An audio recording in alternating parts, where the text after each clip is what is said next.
Greetings, Mega Man fans, and welcome back to the Mega Man Super Fighting Robot LPA. In this episode, we'll be taking on Chef Man, Trash Man, the last of the 8 Robot Masters. Seriously though, that hat of his reminds me so much of a chef's hat. It's not even funny anymore. Anyway, the first thing we're going to notice right away is Flarkus. This enemy is an enemy that spits explosives into the air, which explode into a spread of 4 pieces of shrapnel, which fall down around it in an arc. It's a fairly simple enemy, but it's a bit of a tricky one to dispatch, simply because it has maybe a bit more health than you'd expect an enemy of its size to have. Another one that can be a little tricky to dispatch is this metal right here. Reason being is the junk blocks protect it quite nicely from assault. So you can move in close. Oh, it's just a mat, nothing too bad. Surprise! Junk blocks. Which, I can't complain about that too much. It works really well to introduce the junk blocks themselves. And how they behave is basically they're blocks and they take 2 hits to destroy from any type of buster. From what I can tell, the charge shot will only do 1 point of damage to them. The buster will only do 1 point of damage to them regardless. I'm not sure how they react around other weapons. Something to test later. And this is a section I'm not terribly fond of for a number of reasons. Mainly, Buster Joe right there. To say he's in a bit of a bad spot is a bit of an understatement. Thing is, if I didn't know how Buster Joe behaved there, my first assumption probably would have been, oh hey, Sniper Joe, he's guarding a screw. If I don't want the screw, I don't have to deal with him. And then I find out he can aim at me. At that moment I've realized I've made a terrible mistake. And really, you'll have to fight Buster Joe, no matter what. And this area right here, Buster Joe has the advantage, in my opinion, simply because it's a smaller area. The less distance between you and him, the less time you have to react to him. And given he can choose whether or not he's jumping or he's shooting, that can be problematic. Compared against his introduction in Leaf Man stage, he's introduced in a far more dangerous manner here. That being said, his introduction is not quite on the same level as Shove Dug's here. Shove Dug is an enemy that shovels up dirt and throws it behind itself, coincidentally in your direction. I say coincidentally, but turns just like any other enemy, so... I have 3 problems with this introduction. The first one is that I really can't quite tell what the flight path of its projectiles are going to be just from this alone. This doesn't quite communicate all the information, and introduction should probably be communicated. The second issue is I'm really not safe from it. If I try to get too close here, I'm gonna get hit in the face. Granted, it is an enemy introduction, so duh, I'm not completely safe. But this is the kind of unsafe that the player could be surprised by, which makes me a little nervous. But this is the big issue I have with it. It is very, very easy, particularly if you're the type of player to use charge shots, for you to see Shove Dug and then just shoot it and kill it before it has the chance to do anything. So this introduction doesn't work nearly as well as it could, simply because not only do you not learn all the information you would need to know, it's actually entirely possible that you'll walk away with no information besides if you kill it in one hit with a charge shot. No information on how the enemy actually behaves at all. With Spell Tome at Wizardman stage, you could pull off a similar thing, yes.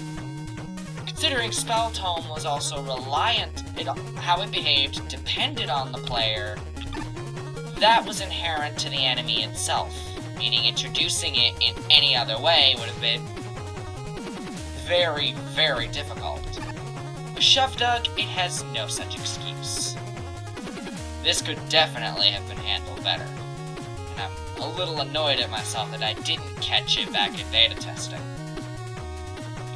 That being said though, Trash Mouth here gets introduced very solidly, and I thought it was safe, but apparently wasn't. Whoops. As you can see, it's a very simple enemy. It spits explosive, falling pieces of trash at set intervals. And, you know, it's not terribly dangerous once you learn how it behaves. Particularly if you drop it down off of those little trash blocks like this. Doesn't seem nearly as dangerous now that it can only hit, like, what, 3 or 4 tiles in front of it? Anyway. And this enemy here is Dokuro Spooken. Only takes like 1 shot to kill, but if you let it live, it can be quite annoying. How Dokuro Spooken behaves is it moves towards you, stops, and then it fires a shot forwards. Nothing too terribly impressive, but like I said, if you let it live, it can actually get irritating, especially in groups.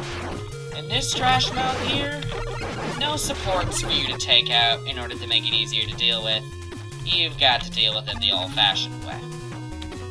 Speaking of old-fashioned, these graves right here actually contain references to a previous fan game that Mr. Weird Guy was working on before he created this one. To the left, we have Pollen Woman, and to the right, we have Molten Man, 2 of the 8 Robot Masters that were going to be in this earlier game. No, I don't recall the name of it. And oh, this is kind of tricky. Don't try to waltz into the alcove in order to defend yourself against Trash Mouth. You cannot clear out the trash fast enough to avoid Trash Mouth's explosive. Remember, those explosions have a fairly wide range of effect. And that was another Shove Dug that I just casually destroyed before it had the chance to do anything. Seriously though, it worked for Spell Tome, but it doesn't really work very well for this guy. And I definitely want those screws. Even if I will admit, this is a bit crazy. This section here is probably one of the trickiest optional paths available in the stage. At least in my opinion. On the plus side, though, I definitely know how Shove Dug's projectiles behave now. Anyway. Haha! Spiked ceiling there definitely makes me nervous, but as we saw, plenty doable. And that was a fairly useful combination there. Besides me derping up against Trash Mouth, I have to admit this is probably one of my favorite rooms in the stage. If I didn't already know how Dokuro Spooken worked, which is entirely possible, I could kill both of those Dokuro Spookens back there with a charge shot before they got the chance to do anything. In this room, that's not the case. With Trash Mouth here distracting me, there's basically no way Dokuro Spooken won't get the chance to do something. Which I like. Anyway. This right here, I believe this is Knife Man's grave.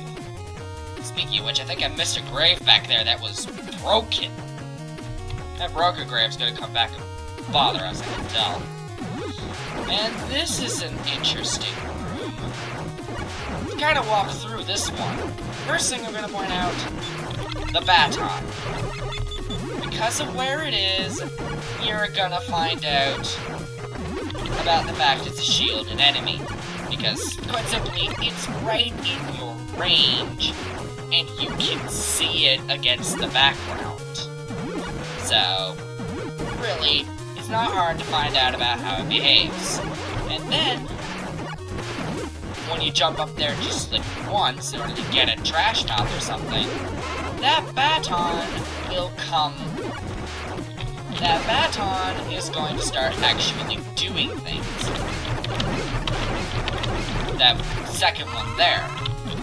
And then you're going to get to see how baton's flight behavior works. In just one room, you've been given a situation where you can learn how baton works pretty well. Of course, killing that second baton without taking damage, that is a bit trickier than it might look. Anyway, once you've dealt with the two batons, you pretty much just have to clear up this section right here. Well, kill Trash Mouth, clear up this section, and then you jump here and kill Flarpus, as I demonstrated. I like this room. It's a bit of a puzzle to get through, and it works decently well for introducing how the baton behaves. And this here is perhaps a bit of a better way to introduce the behavior of Buster Joe. With where you're standing right here, you're in the perfect place to shoot it with charge shots, and its shot is, and you have enough time to react to its aimed shots, that it's a lot less likely for you to be sniped in the face by it. And, of course, you have a lot more room to fight it. Which, you know, none of those things I can complain about. Okay. Just a couple bat problems to deal with.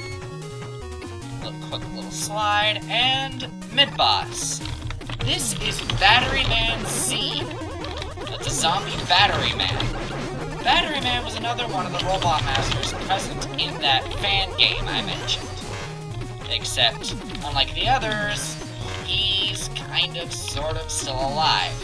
He follows a simple pattern. Jump, low jump, high jump, throw a battery bomb, and then he fires an electric spark forwards that starts out slow, but then picks up speed. He's not too terribly dangerous once you understand his pattern. The trick is, you need to understand his pattern first. I do like the fight though, he's a pretty fun one. And that Flarpus right there, I'm going to just get rid of really easily.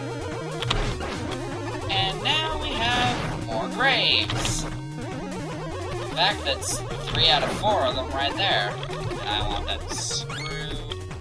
Okay. I believe it is Mystic Man, Missile Man, Cactus Man, and Arrow Man. Although I think I might have Missile and Arrow mixed up. I wouldn't be surprised. And with that, we've seen the entire Robot Master cast in that old fan game he was referencing. It'll be kind of interesting to see that old fan game's Robot Masters come back for another round sometime. If Battery Man Z was any indication, they might have been some rather interesting fights. Ah, so close. Oh well, I got a chance to see Shove Duck do things. Who am I kidding? Anyway. Wait, huh? Are we fighting another zombie robot? Oh, no, it's just an elevator, okay. This room is... I'm not entirely sure why this room is here. Or more specifically, why it's an elevator. Regardless whether it's an elevator or not, simply because of the batons and the Buster Joe, I at least can get through this room, even without running this LPA. I can get through this room before the elevator has actually stopped. So, I'm not entirely sure why it is an elevator, really. That being said, the room's challenge works really well. The trash mouths work really nice as a deterrent, and the Baton and Buster Joe combo at the start of the room works quite nicely. I can't complain about the room's actual design, I'm just not sure what the point of the elevator is. And aha! The last of the 8 letters in the game is available. I don't think I need to tell you that I want it. And with that, we actually have access to beat, because we got all 8 Mega Beat letters. Beat is a bit different from how you may remember him. How Beat behaves is he actually will target enemies for you, and will actually, you can move him up and down by pressing on the controls. Right now I am pressing up, pressing nothing, now I'm pressing down, and he's moved down, and that was pretty spectacular. Like, that's the kind of fail that takes a lot of skill.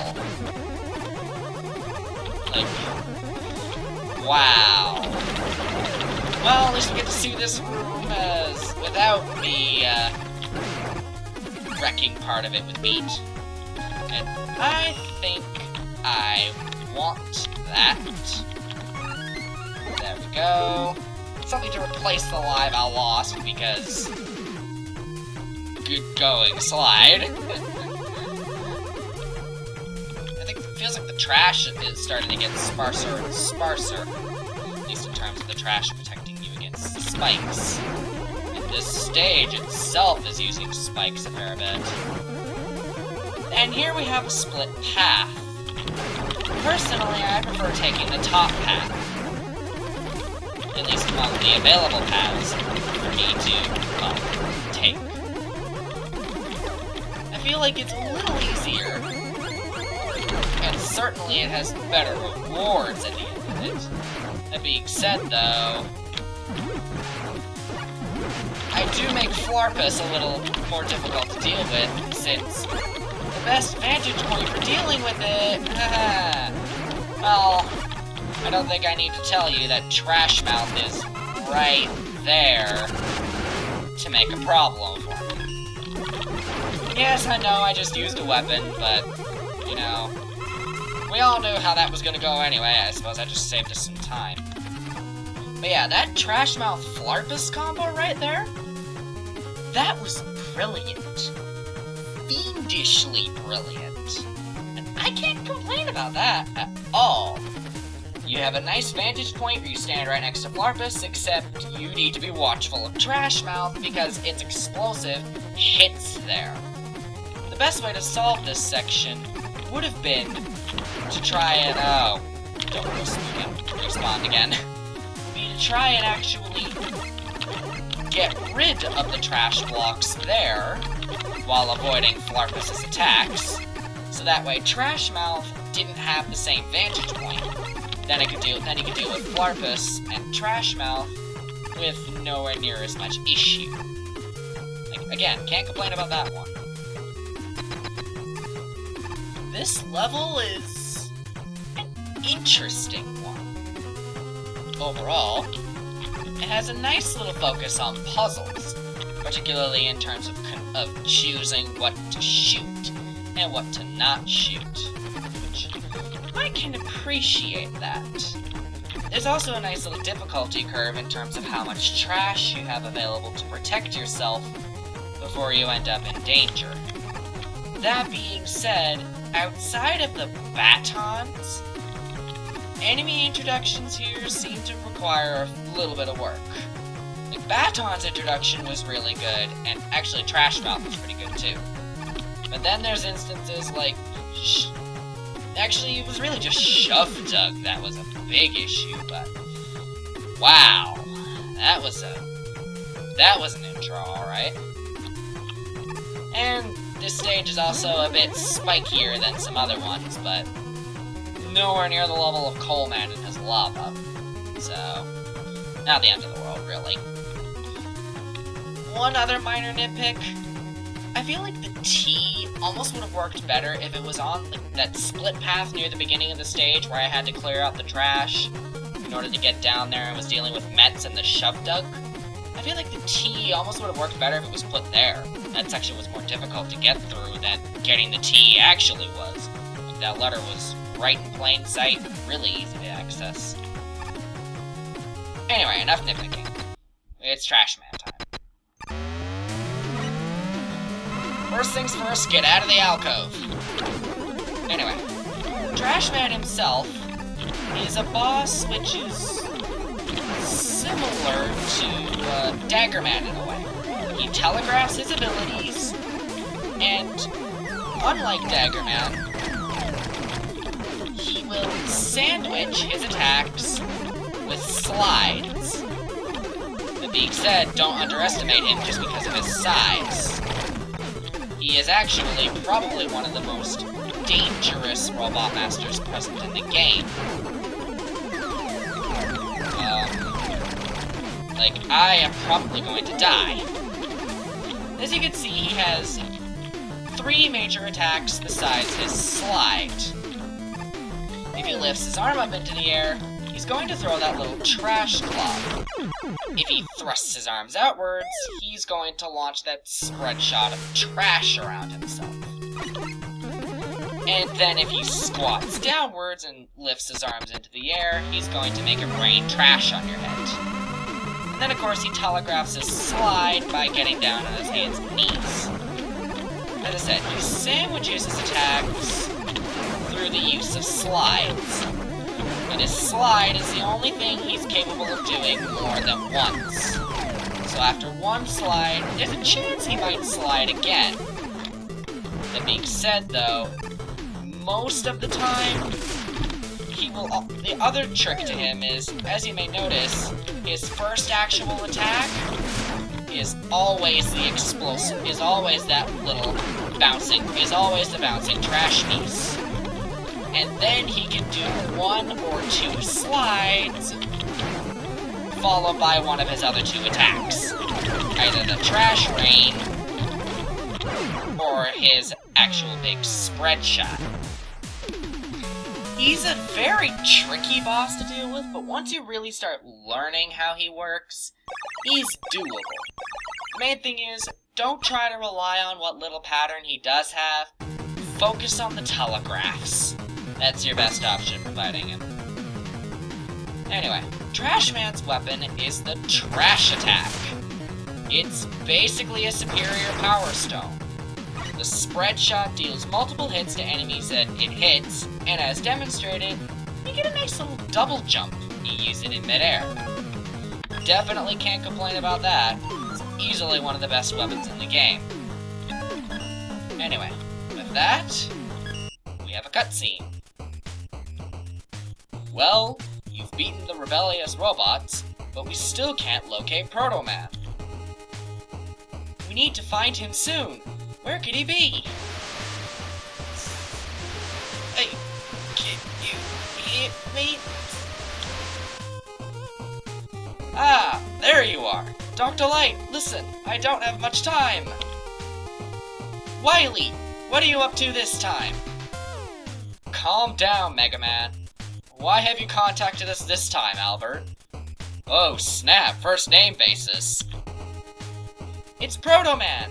He's taken over my fortress. Well, that's new. Not really. He's holding me hostage. I'm a prisoner in my own home. Oh, that's unfortunate. Forget it, Wily. I can see right through your plan. Okay, fine. Wahaha! I'm evil and want to rule the world! Etc., etc. I cannot complain about how meta this plotline has just become. That's good. I like that. Look, can you just come and help me? We both want to stop Proto Man, right? Let's put aside our differences for now. We can fight later. Wily has a point. As reluctant as I am, he does have a point. I just said that. Who are you talking to in there, Wily? I know you couldn't possibly be trying to get my brother's help. Well, that's not blatantly obvious or anything. Here, I'm sending you the coordinates. Please, hurry! There's no time to... Well... Wily could actually be in danger this time. I am not reading Roland's line because I cannot do girl voices worth anything. Maybe he was really telling the truth this time. Does it really matter? Proto Man is there, and needs to be stopped. Smartest character in the entire story right here. Then again, all the characters are pretty smart this time around. Wow. If only that could happen in every Mega Man game. It could solve a lot of problems. If anyone can take care of this, it's you, Rock. Good luck. Thanks, Dr. Light. Don't worry, you won't die too horribly. And with that, at long last, the fortress is available. I am not gonna mince words with you. Yes, Proto Man's on the stage select, but the simple fact is, we're going to a Skull Castle. For all intents and purposes, it's a Wily fortress. And really, who isn't expecting Wily to turn around and hijack the plot? Just show of hands.